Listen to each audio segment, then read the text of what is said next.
Thanks for listening to the Pop Culture Cosmos and the PCC Multiverse. Check out more great podcasts today on one of these awesome affiliate networks. You're listening to a Weeby Geeks Network podcast. You're listening to the ESO Network, your station for all things geek. The Tangibound Network. Check it out. TangiboundNetwork.com. Listen to this show, the latest episode, every time. A proud member of the Gonna Geek Network.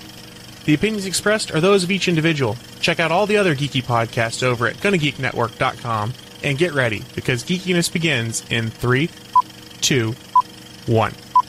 On this week's episode, can Red Dead Redemption 2 change the online multiplayer landscape? Why time is running out for Marvel on Netflix? And just how shaky is the future for GameStop? All this and more as we once again delve into the pop culture cosmos. Welcome to the Pop Culture Cosmos. And we're back with another episode of the Pop Culture Cosmos. My name is Gerald Glassford from Pop Culture Cosmos and Game Source. We truly appreciate everyone out there listening to all of our shows, and especially everyone out there. I want to give a big thank you again to Podbean and to the over 200 new subscribers to our channel. Thank you so much for subscribing. We truly appreciate it and hope you will, going forward, we'll appreciate everything we do out there, and we'll like all of our programming, including all of our great shows on Monday, Friday, and everything else in between. But it wouldn't be a Pop Culture Cosmos without my good friend. He is not the vacation planner that you have in mind, but he is in charge of Humanica Media. You got to check out everything that's going on with humanicamedia.com, Humanica Media on Facebook, YouTube, Twitter, and so much more. He is my good friend. It is Josh Peterson. Man, I got to teach you, man, how to go ahead and order those hotel rooms in the right way. Hopefully we can get this worked out, or else things might be kind of grim here. What stays in Vegas? You know what? You know the rest. But I'll tell you what, it's going to be a great episode we got for you today. We've got Rob McCallum in the middle of the Cosmic Crossfire. He's coming up later in the show to talk about a lot of great stuff that's going on in pop culture. Plus, also as well, we've got our good friend Daphne Matthew from Talking the Dead and the Walking Dead fan base. Two awesome fan-devoted groups to the Walking Dead show that are available on Facebook to join. And all they do is talk Walking Dead all day long. So if you're a big fan, go ahead and join up with them. She is going to be talking a lot about what's going on as the mid-season break has happened already with The Walking Dead. So she's going to be talking a little bit about that and some of her thoughts on what's going on with the show overall. Plus, also, we are going to be talking about what's going on with Marvel on Netflix, because that situation is becoming more dire each and every week. Another big cancellation, and this one actually was probably the saddest of them all. And then on the back end, we're going to be talking about the shaky future of GameStop.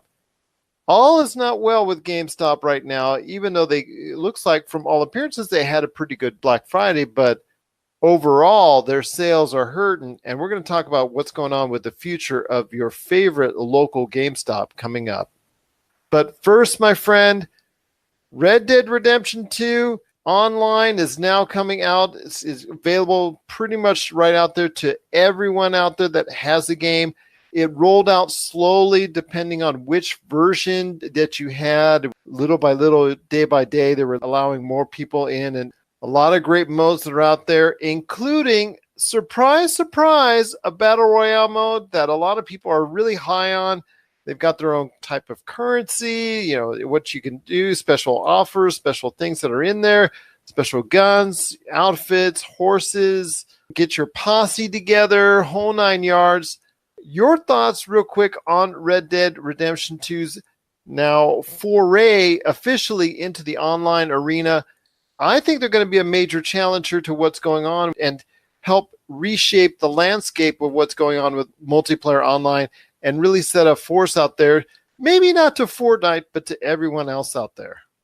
It'll be interesting to see how it does. I remember the multiplayer for the first one was kind of weird in the fact that you couldn't play in a closed server, so you and your buddies could be out there doing something. All of a sudden, a posse of people, ride up on you and start shooting at you guys, and from there it'll be like the whole thing in Halo, where the moment someone starts like teabagging someone, it just becomes an all-out war. It sounds cool. I mean, if the multiplayer is anything like the single player, not in gameplay wise, but in just the way that it draws people in, I think it'll be pretty cool. But is it going to be deathmatch? Is it going to be your King of the Hill?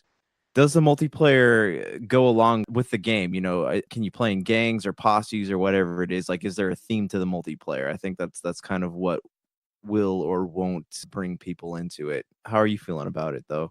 Well, there are variations out there. There is, I believe, multiplayer versions that everybody's going to like if you're just into just a straight up type deathmatch, almost like a King of the Hill. There's going to be robberies that are going to be involved for, the bandit that's in you, if you like that sort of thing. But again, I mentioned that they're going to have their own battle royale mode with the time running out and getting into a tighter and tighter arena as far as less and less chance of being able to escape, which is actually pretty good. From what I've seen as far as the footage and what the reviews were saying out there, there's a lot more as far as you getting together, gathering a posse, and a lot of good vibes from it. Plus, it also tells in type of its own story, its own type of deviation from the main story that is Red Dead Redemption 2. That you're dealing with your own gang in that main story, but you're also dealing with something a little bit different in its own world, because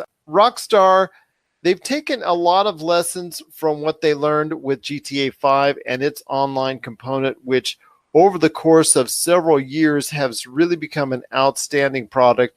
And I just think that they're taking all that knowledge and experience they learned from GTA 5, plus also they're sprinkling in things that are really popular in the here and now, like I mentioned with the Battle Royale mode.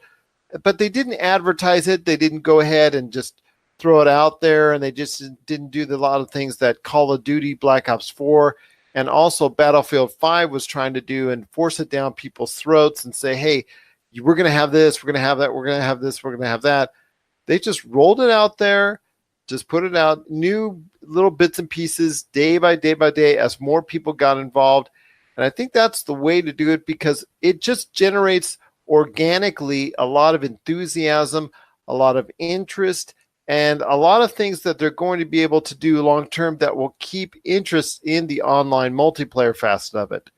Now, the one catch is it is in the Western genre, so there's only so much that you can do as far as a contained environment and really throw nuances in there and try and to keep it fresh or whatnot. You can't do as much as you can like you did with GTA 5. So I ask you, with all the parameters that's out there for the Red Dead Redemption 2 online component, but the fact is that it's not as, or it can't be as versatile or as in-depth as maybe some other modern formats or even futuristic ones. How long do you think Red Dead Redemption 2 can last as a viable multiplayer option for gamers out there? That's a good question, because what makes everyone go back to Grand Theft Auto time and time again is the modability, right? So without that, Red Dead, as soon as it loses its novelty, as soon as people get tired of it, there's not going to be a lot of reason to go back to it. Like, a lot of multiplayer games keep adding content over and over, right? Like Overwatch and Fortnite and games like that.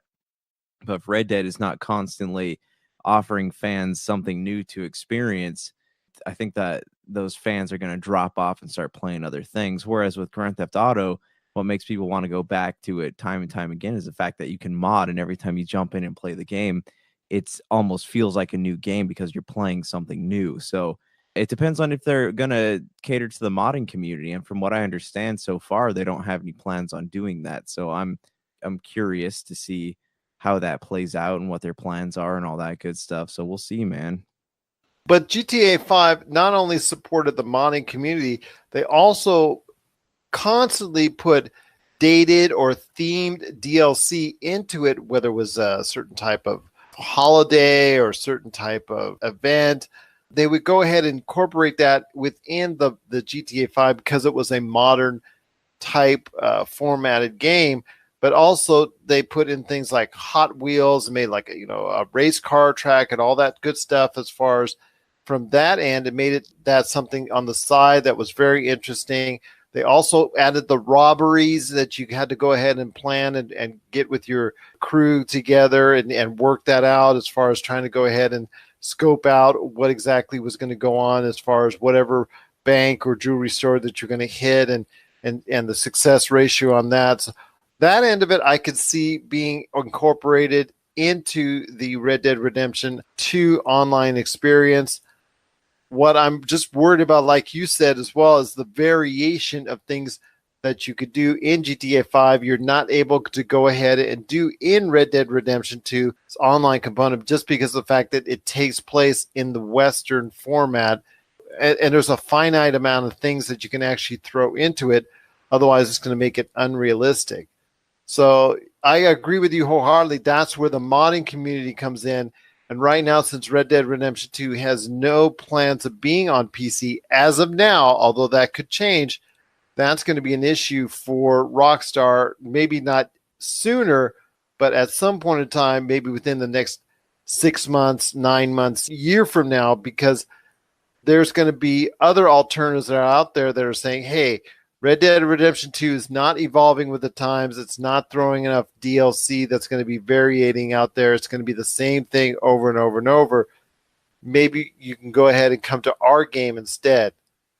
The big game out there as far as an online component by far and away is Fortnite, which now has garnered, over 200 million players from the last time I heard from reports that are out there.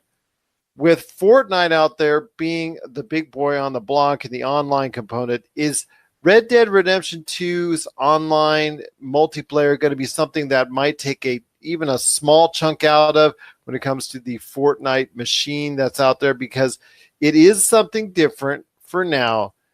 Even if they do whatever they can to keep it fresh, do you think they can go ahead and be a viable alternative that will actually take people away from Fortnite and actually, for a while at least, play Red Dead Redemption 2 online? That's an interesting question because, we talk about Call of Duty, we talk about Battlefield, stuff like that. And it's weird because as we get further and further into the life cycle of Red Dead, I'm hearing more and more people who really loved it at first, but are slowly dropping out of it. So I want to know, if there's any way to find out. I'd love to know what the numbers are now compared to what they were when the game first came out.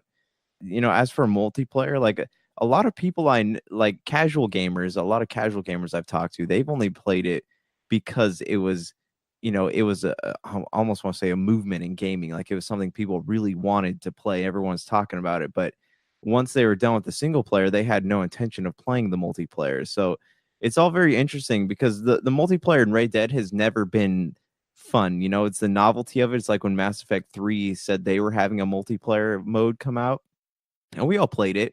We all played it for a few nights, and then we're like, oh, okay, this is cool. And then we moved on to something else. So what is it that Red Dead has that's going to draw people in? What is the factor that's going to keep them coming back night after night after night? Because, Halo, Call of Duty, Battlefield, all these games have replayability. They're fun things. They have big communities, but what is the community going to be like in Red Dead, and how is Rockstar going to cater to that community? I think that's the important question. I can't really make any speculation until I see that, but do you have any predictions coming out about how that's going to be coming out the gate?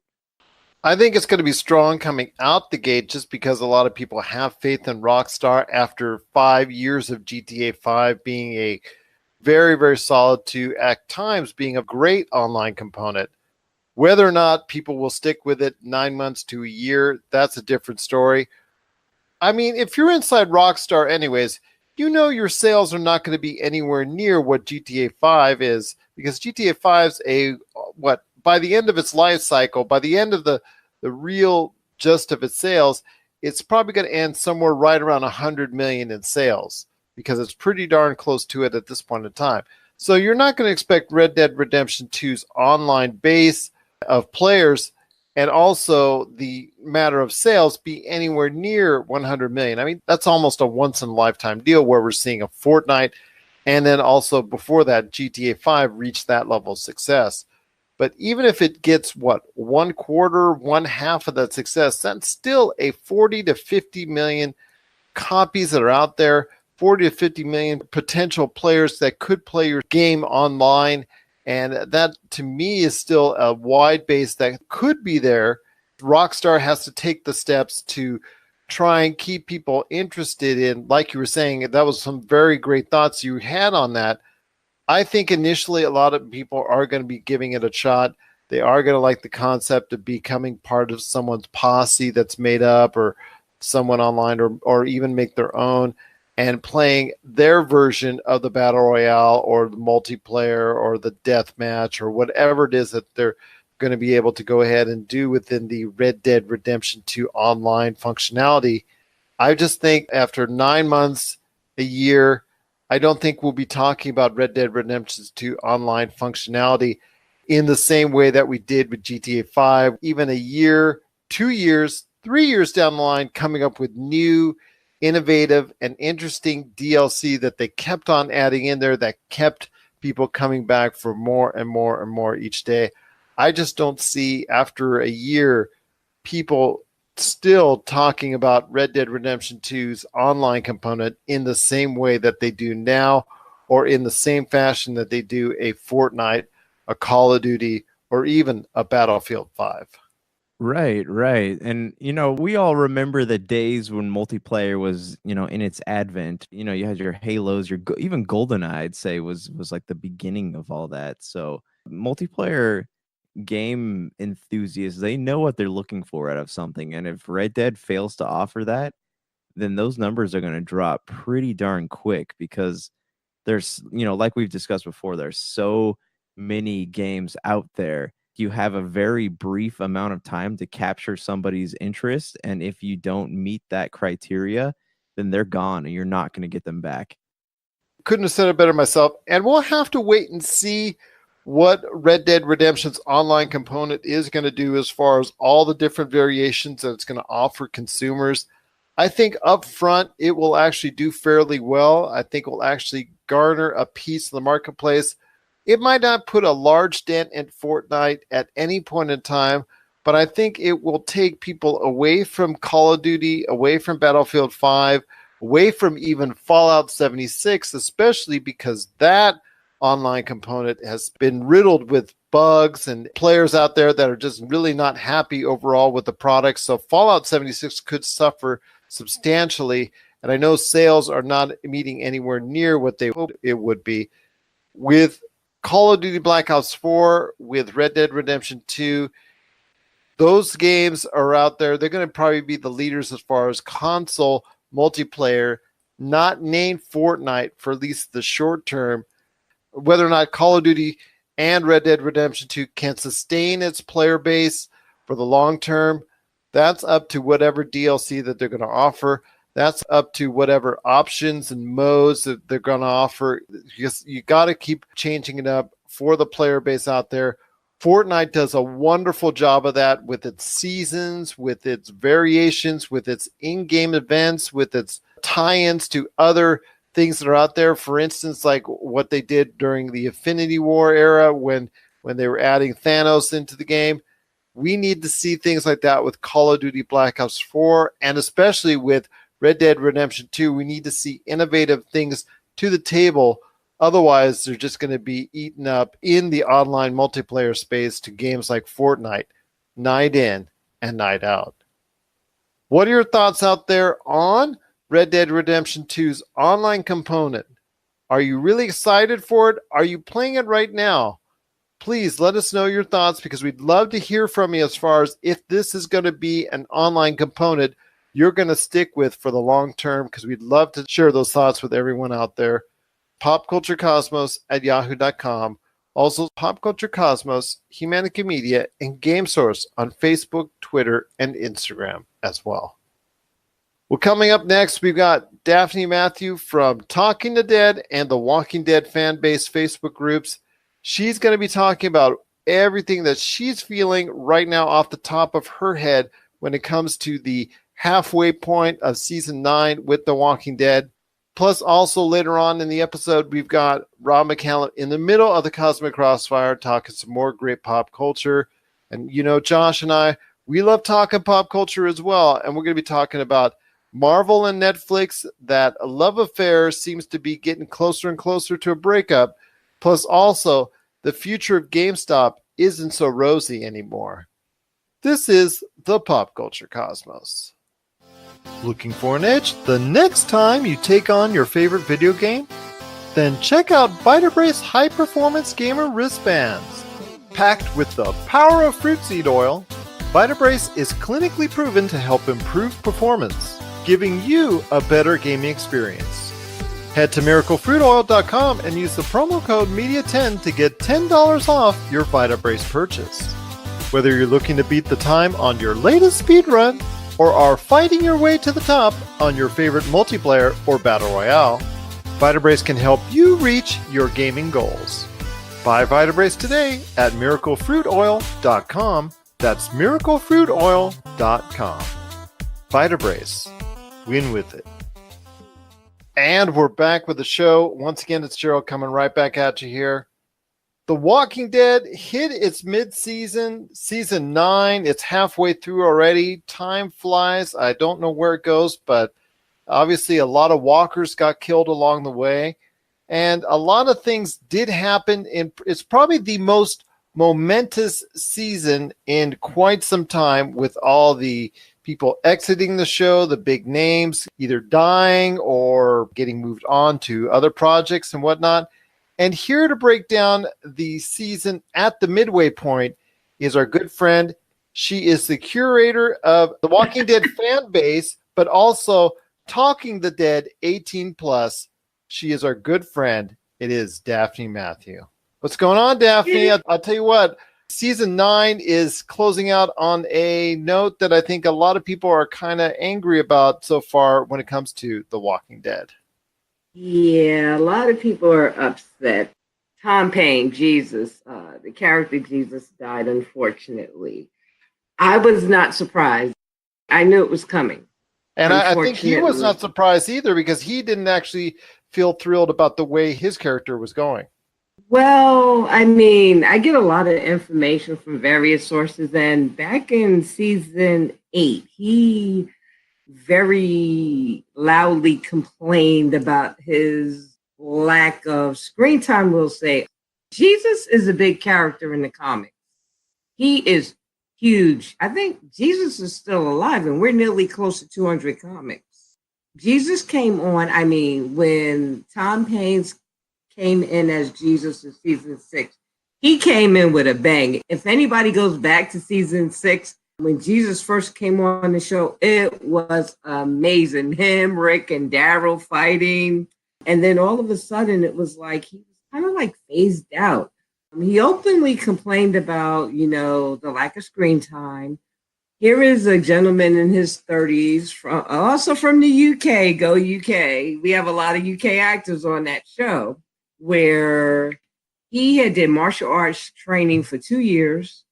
And his big fight was with Morgan, which is like, it's kind of weird because they were supposed to be like familiar to each other, friends, and his big fight is with another big character. So he wasn't very happy about it. He vocalized his dislike of the direction of his character. He mentioned in an article in March of this year, and I kind of knew when I read that article that he was leaving, because he hinted at Jesus's lifespan was finite. There was an end to it coming. And he also complained about the fact that he didn't want to do a character indefinitely. He sort of like Andrew Lincoln. And also the fact that, when he was on the show and filming, he wouldn't get a full script. He wouldn't know he was filming until maybe a day before. So he did mention on the Talking Dead after the mid-season finale, which he was overjoyed to be there. I was shocked. He was really happy. Maybe it's because he just got engaged. I don't know. But he said basically, Angela Kang called him and told him, the week before he was supposed to film his episode the mid-season finale where he died, that, you're going to die in the mid-season finale. He's like, okay. I mean, he was like, as long as I get a good death, I don't care. So that was his stance on the whole matter. He got engaged, but he also got divorced from a show, but he got engaged in real life, so maybe that's why he was so happy. Actually, his words was, as long as it's an epic death, he was satisfied with him departing the show. He wasn't very happy. I'm going to say this because I think this is also part of my rant, and I want to make it crystal clear to the fans out there. These people act for a living. Okay, whether it's on The Walking Dead, it's in a movie, it's on a different show. These people are actors. This is how they live. And if they decide to leave the show to pursue better opportunities for financial reasons, we shouldn't hold that against them, okay? Because first of all, acting is a very sketchy profession to be in the first. Okay, it's risky. You could go years without being on the show. Tom Payne even said it on The Talking Dead. When he got the role of Jesus on The Walking Dead, he was rejoicing because he was living at home in his 30s, living at home, and he maxed out his credit cards because there were no roles there. So we have to respect these actors' decisions. This is how they make their living. Okay, and especially for a woman, after the age of 35 in Hollywood is considered old. They don't get cast as often. So if Lauren Cohan, who is 36, is offered a role on a different network that's going to pay her more, thank her for her time and wish her well. Andrew Lincoln just turned 45. This is one of the few actors on The Walking Dead who's never done a show or a movie outside of The Walking Dead, the 10 plus years he's been tied to the show. And people are mad with him and are making comments about, when his bank account is zero, he'll come back. Andrew Lincoln was a well-known actor in the UK before The Walking Dead. Okay? He had done work in the US before The Walking Dead. The Walking Dead did not make him, and him leaving the show will not break him. So as much as we love these characters, we've grown to love them, we've come attached to them, we need to respect their decisions as individuals because this is how they live. Okay, we have 9-to-5 jobs, most of us, and we have to go to work every day. Else, you know what? We'll lose our job or we don't get paid. So that thought process we have with our commitments on a daily basis to our families, to whatever we do in our professions, we need to apply that to these actors and stop thinking that they are obliged to continue on a show.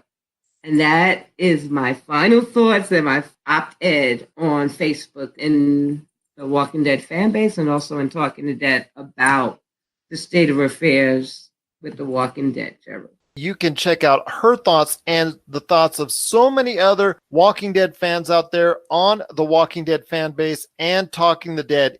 As always, Daphne, it's great to have you on the show. I wish you and your family a happy holiday season. Maybe you should go ahead and watch some back episodes of The Walking Dead for that layover in between now and February because, there's going to be a little bit of time in there. Or maybe take a vacation from The Walking Dead for a little while.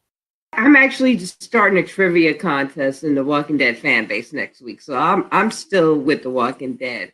For those who don't know, I just became a grandmother. So I'm also doing grandma duty. So if anybody wants to join us in the Walking Dead fan base, we do trivia every Tuesday and Thursday. I just gave away an autograph Lucille signed by Jeffrey Dean Morgan. So the prizes are there. You have to be in it to win it. And with that, I'm going to say goodnight to you, Gerald. Have a great holiday to you and your beautiful family. And we will talk again in February, or if not sooner. Well, you're always welcome to come back on the show to talk anything about pop culture, The Walking Dead, or anything else. It's always just great to have you part of the pop culture cosmos.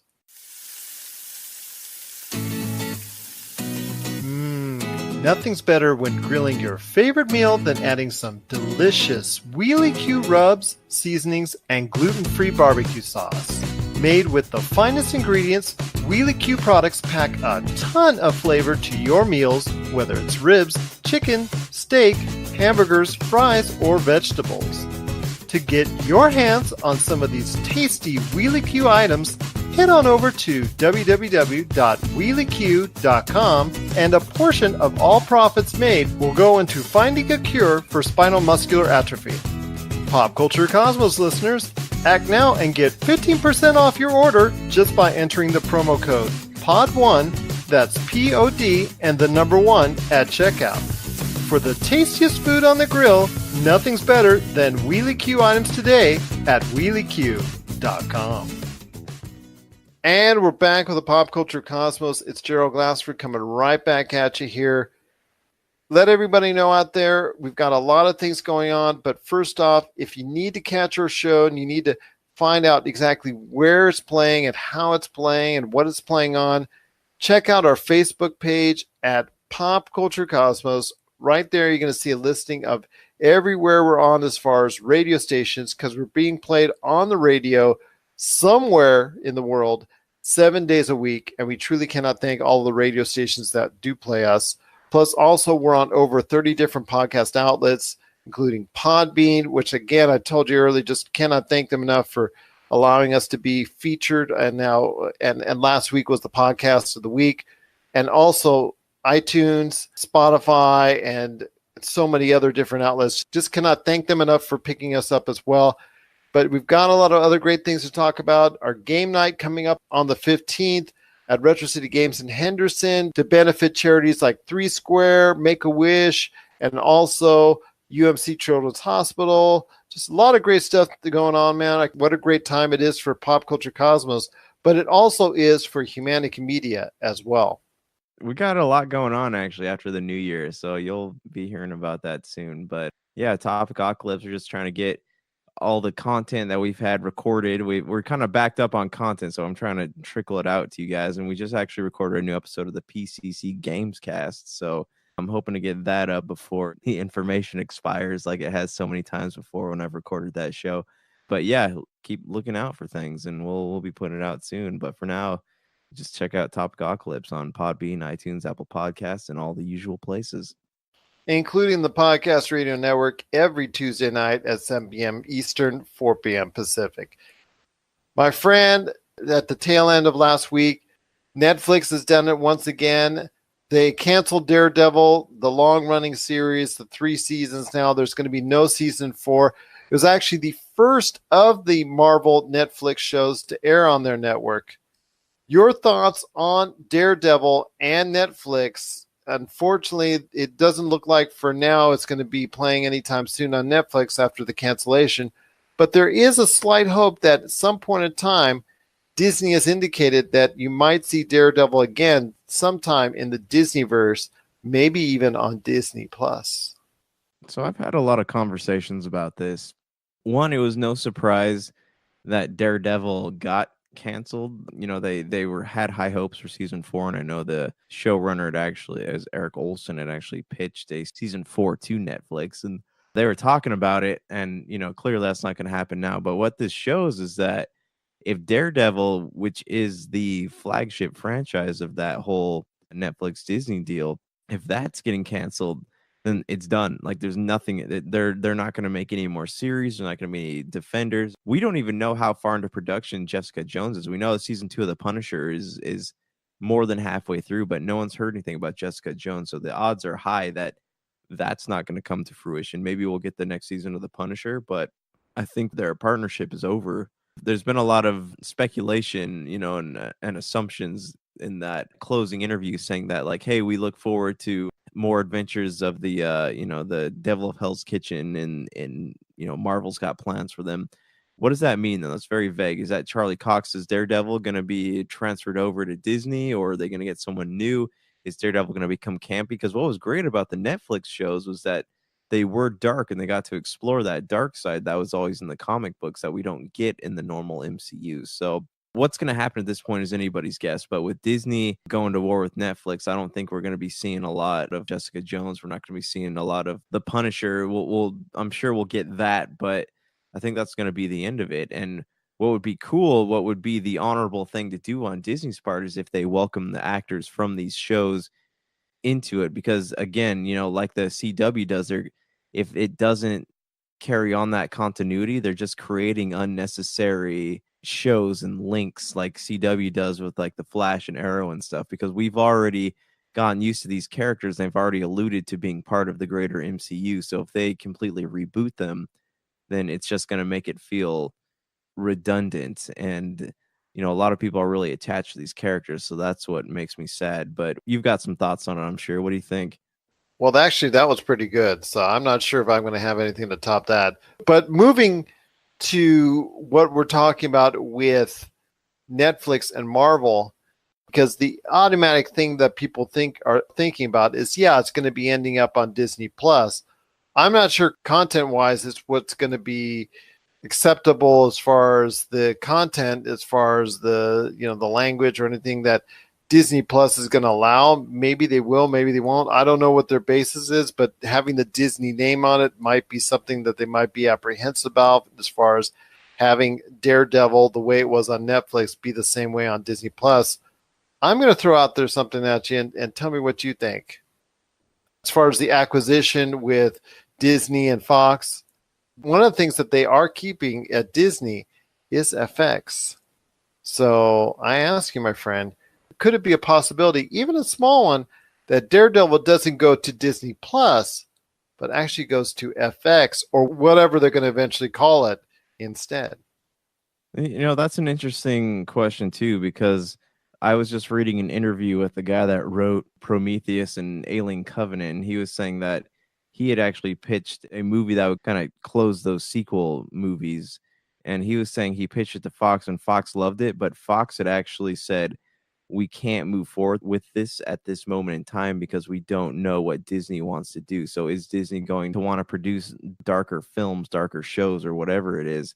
And so they decide at this moment in time, they're not moving forward with the Alien movies. So, that being said, I know FX has always been like the more adult side of that, but with a show like Daredevil, who really gets dark and it's already affiliated with Marvel, I'm curious to know how far they would be willing to go with it, because we don't have a lot of, in the existing MCU as Disney has it, we don't have a lot of darkness and stuff like that. So I like that idea, but I don't see it happening, and I don't even see, I'm curious what's going to happen to FX, because honestly, like, if Fox just made that PG-13 Deadpool for Disney, and it makes me wonder, man, what are they going to do with these darker properties? Are they going to, retcon them completely, or are they going to recreate them or let them continue on as they are? It's weird because Disney, through, shell companies, subsidiaries, they own companies like Lionsgate. And I know they used to, I don't know if they still do, but they used to own huge stakes in the adult film industry. But Fox has been such a heavily publicized thing that I think that there's going to be a lot of eyes on this. So Disney can't get away with just saying, oh, hey, we're going to make this and let it slide by. So I don't know, man. Like, that would be cool. I would love to see that. But, again, Daredevil's one of those stories that needs to be told unrestrained. I agree with you on that. I think it's really good. And I think it really does play well and has played well over the course of 3 seasons, especially that first season. That first season of Daredevil, I think, is very much responsible for the love fest that became Marvel and Netflix. And a reason why Jessica Jones, The Punisher, Iron Fist, Luke Cage, and The Defenders all came to being, in my opinion, was the tremendous success of the first season of Daredevil on Netflix, and how good that show was and the response it got from it. I think if that had been poorly received, you wouldn't have seen all this come to fruition over the course of the past 2-3 years and whatnot. So I think Netflix and Marvel owe a great debt of gratitude to Daredevil for actually becoming a successful show. Unfortunately, it has seen its demise on Netflix.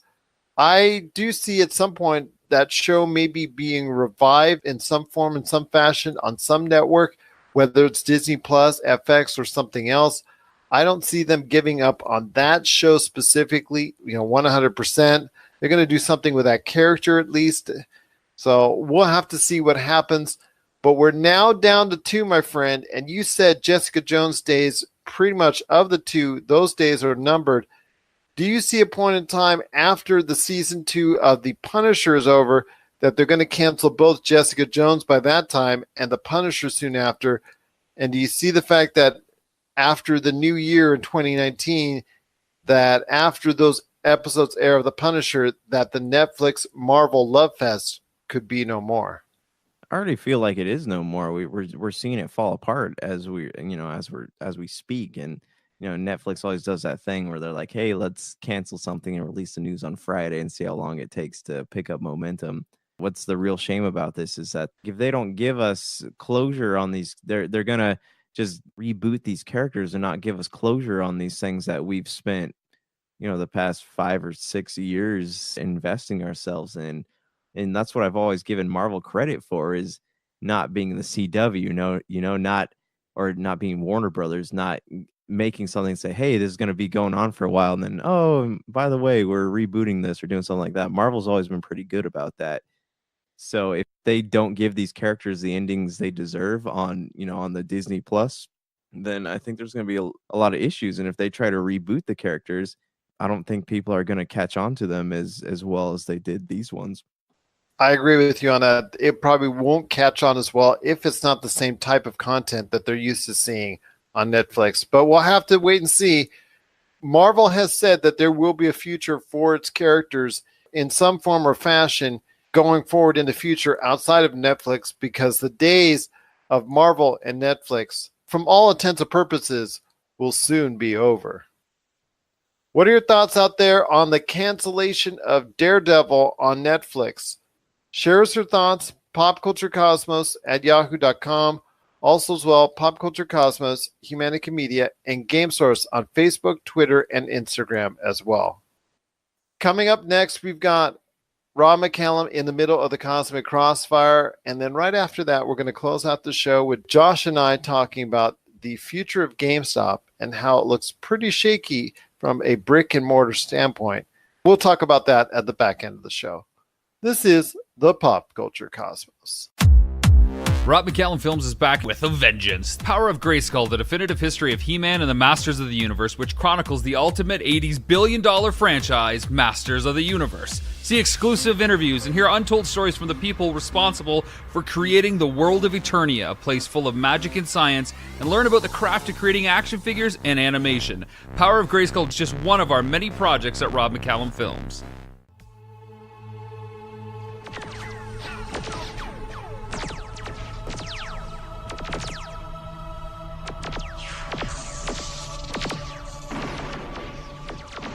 And back with the Cosmic Crossfire. You got to check out everything going on today at his site, robmccallumfilms.com, which gives you the latest and greatest on what's going on in his world when it comes to all of his films, all of his documentaries, all of his projects coming up, and so much more. It is my good friend. It is Rob McCallum. So pray tell, Rob, what's in your mind when it comes to pop culture? Cliff Bleszinski says he will never make another video game again. Of course, Cliffy B is known for epic games in Gears of War, Unreal Tournament, and Rune. And after, I think, a 3 or 4 hour argument on Twitter, he says he'll never make another video game again. On Facebook, he says, I know I don't post much on here, but with recent news that came off my tweet statement, I thought I'd say some stuff. I really honestly feel over it, making games. We're in a polarized world in which we yell at each other through the glaze of glowing rectangles when we could be kind to one another in person. We're in a world where it's cooler to watch other people play 1 to 3 games than actually want to play one yourself. We're in a world where you're measured by the number of likes, subscribes, and impressions you get. We're in a world where expectations of a product are so off the charts as our marketing budgets, the game budgets are so crazy that the average consumer couldn't wrap their head around the cost of making said product. I'm honestly not bitter. I literally saw Mark Rain last night, had a hug, caught up, all good. My nephew did a Fortnite dance for him, of course. Games were good to me, however. The thought of doing it again truly doesn't appeal to me. You haven't seen the 1,000-yard stares that I've gotten from other developer friends who haven't been able to retire when we have a pint and they're done with work. The nonstop dysfunction. No one knows what they're doing, and those who hit it big are just as talented as they are lucky and have good timing. Most have families, and the instability of business terrifies them. Hell, it scared me not having kids. Imagine fearing for your job and being encouraged to work 12 plus hours a day, 6 days a week, just to provide for your family, which is my number one job now, focusing on friends and family, including my doggy family. What do you think about that? Cliffy B retiring from games, is this going to hold true? Is this just a passing thought, or is he done forever? Well, I've been told never to say never, so I'm going to say at some point in time he may delve back into the gaming scene, but does he really have the track record from recent past to even say that whatever he works on is going to be a success? Because after he left the Gears of War series and the epic changeover and went over to Microsoft and all that, his magic touch just seemed to falter. Lawbreakers obviously was not very successful at all. It was a flop and unfortunately didn't pan out very well. And he's saying it didn't make him bitter, but my gosh, it sure looks like it, seeing it from afar. I remember the days when I saw him at an E3 walk by, get arm in arm, young lady in hand. They're walking by, him having the Cheshire Cat grin, looking at all of us, sitting on the side. Yes, he walked by. I could imagine what his thoughts would have been at that point in time, but he was living on cloud nine way back when at that E3 we were at. And these days, unfortunately, life changes and things happen. And yeah, he still can live off of his success from the past, but I think at some point in time, he'll get that itch. Once again, it's just going to take some time away from the industry. But when he does, will anyone actually care? Because his last performance was not something to crow about at all whatsoever. I think it's really hard to say that you're ever done. And I don't think it's ever wise to say that you're ever done. It's always better to say we're taking a break. We're going to see how things develop. Because why would you ever close the door on something that's been intrinsically who you are, even if the industry is changing? You can find another way to be a part of something, even if you don't know what that is right now, even if you're burnt out right now, things can always change. So I think it's kind of foolish of Cliff, who, by the way, is a supporter of Box Art. He's actually one of our producers on the series that via Kickstarter, he was a backer, and we really appreciate his support. But I just don't understand why you'd ever say, I'm done doing something, especially when he's been doing this for so long. I get that the industry has changed and isn't in touch with itself, and there's been a ton of different, reported stories over the last year in particular. Look at Telltale, look at even Rockstar with the releasing of Red Dead Redemption 2 and the stuff that they had to go through in order to get that release, that this is just on par with all that stuff, but never, ever say never, right? Look at Sean Connery, I'll never play James Bond again. And then he's James Bond again with Octopussy. Exactly. And I love to use the professional wrestling stories and analogies from time to time. And I think Terry Funk would probably be the best analogy to say that, because I think he's had 5 or 6 retirement matches at some point in time. And he's still actually, if he could, I think he'd still get out there today. And I'm sure in the recent past he has actually at 70 plus years old. So whenever someone these days says they're done, it goes in one ear, it goes out the other, because I actually don't believe it. I would actually have to see it to believe it. I agree 100%. Rob, it's always great to have you right here in the middle of the Cosmic Crossfire.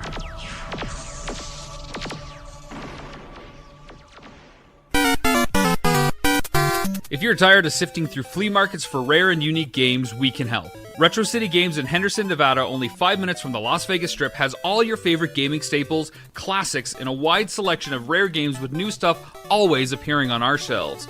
Come in and chat with Nicole or Doug about your love of games and watch as they help you complete your collection or find your childhood favorite. And don't forget, Retro City Games loves trade-ins. So if you have any Nintendo, Super Nintendo, Sega, Xbox, PlayStation, or even PC games, come in and visit Retro City Games today. Welcome to the new metropolis of gaming, Retro City Games. And we're back to close out the show. This is Gerald Glassford once again talking right back at you here along with my good friend Josh Peterson. Thanks so much to Daphne Matthew from Talking the Dead and the Walking Dead fan base for joining us once again on the show talking The Walking Dead. And I couldn't get all of what she wanted to say and elaborate on because she just had so many great things to talk about. So I'll tell you what I'm going to do. I'm going to make a collaboration of what you talked about in November, and then now with what's going on with the mid-season ending and the mid-season finale. I'm going to put them together and make a one big episode as our special love letter to Walking Dead fans. That'll be coming sometime this month, hopefully as part of our PCC Presents on our Pop Culture Cosmos, so look out for that. And thanks also as well to Rob McCallum for once again being in the middle of the Cosmic Crossfire. Check out all of his great stuff today at robmccallumfilms.com. Josh, before we head on out, my friend, GameStop, man, if you were there during Black Friday, it looked like on the surface there wasn't any problems. There were big lines, people waiting to go ahead and buy a lot of games, a lot of systems. But lo and behold, there's a bigger story to what's going on with GameStop at this point in time, because recently a lot of analysts are actually downgrading their stock as a publicly traded option that's out there because of the fact that it looks like GameStop is reporting a loss of $488 million in the third quarter of 2018. This comes about despite hardware sales, accessories, and other products in the video game marketplace still having a solid upward trend, with the PlayStation 4 still selling pretty good, Xbox One still selling pretty good as well, but the Nintendo Switch having its best sales during the holiday season. So I ask you, my friend, with that big step that's out there with GameStop admitting a big loss, the brick and mortar stores out there, the future for those stores are not looking as solid as they once did. And you and I have talked about this over the course of 2, 3, 4 years, even back when we were on the Game Source podcast. Not everything looks rosy when it comes to GameStop, and the way we are purchasing games is now changing the future for this company in the long term. Maybe it's not looking good for those who like to go ahead and go to their local GameStop to buy a video game. Yeah, so we talked about this before. The idea, like, well, I used to like to go out and do the midnight releases of video games, and there used to be huge lines, big communities of people coming together, gamers just sitting there. You didn't really know anyone, but you can sit in the line, have a good conversation with someone. These days, though, you go do like the midnight releases, and there's hardly anybody there. Everyone kind of trickles in and out. But instead, you go on social media. When big games come out, God of War, Red Dead, whatever it is, you see people's timers going off saying, hey, we have an hour till this game starts downloading. Oh, cool.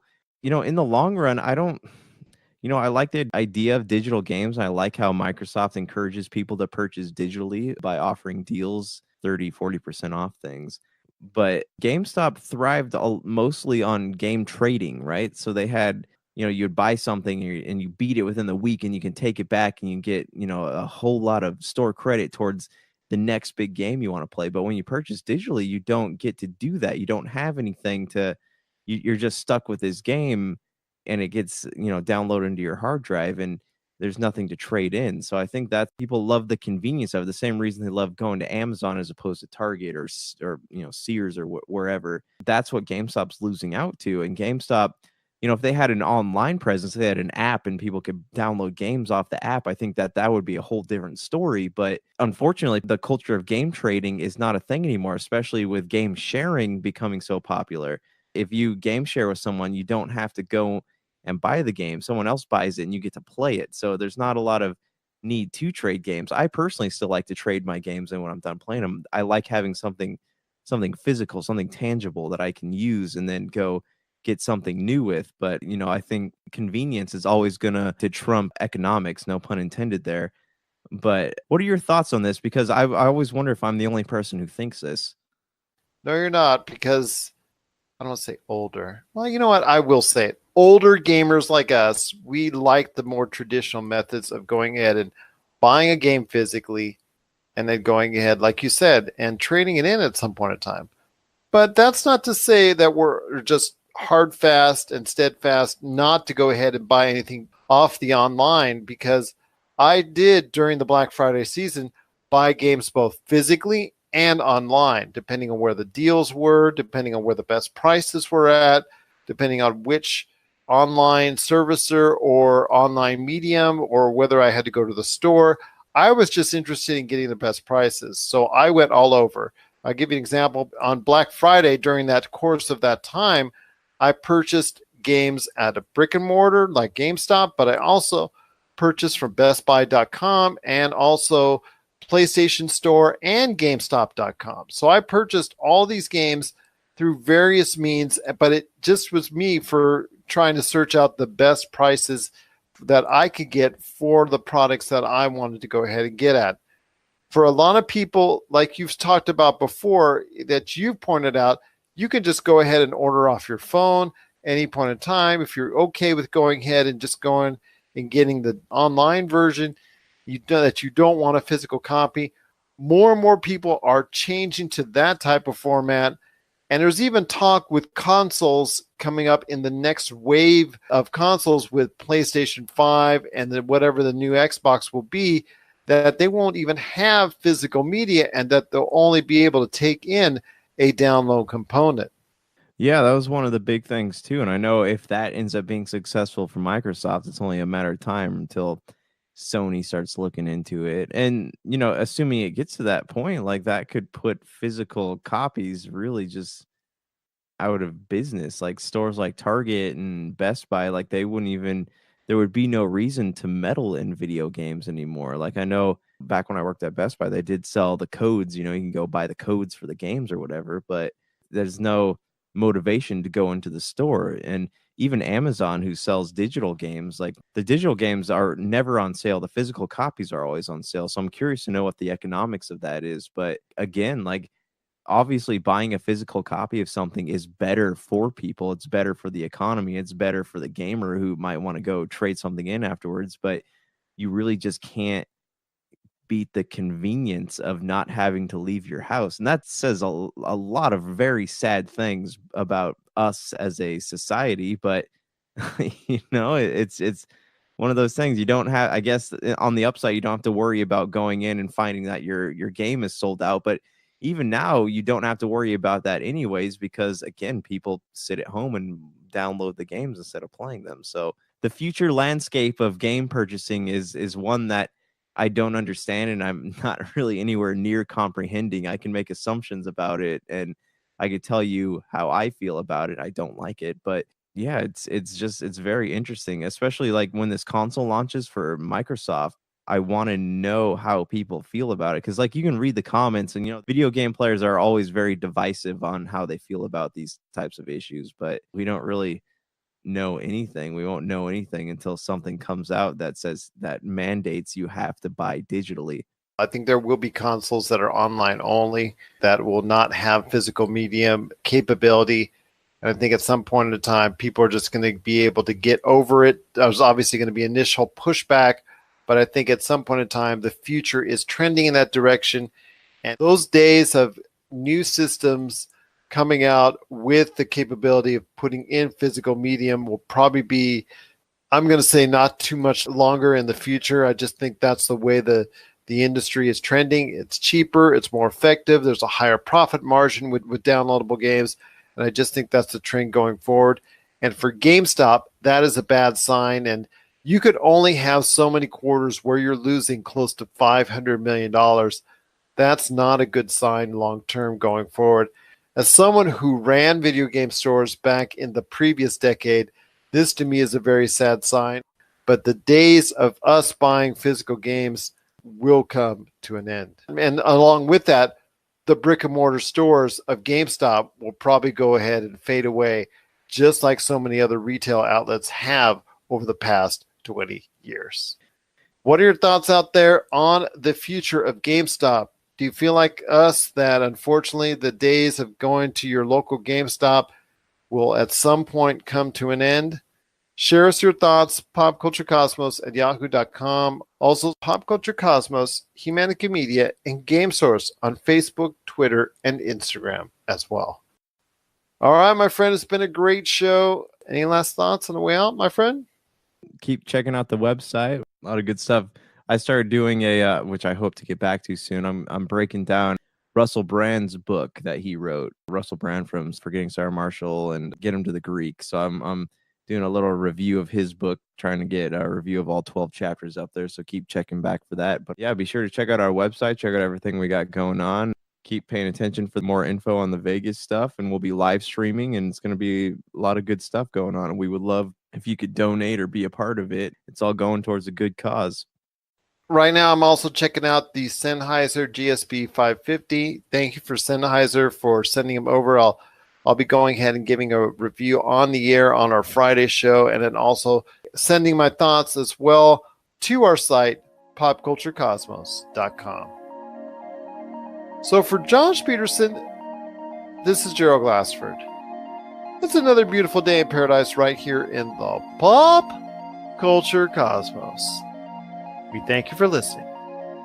And here's hoping you have yourself a great day.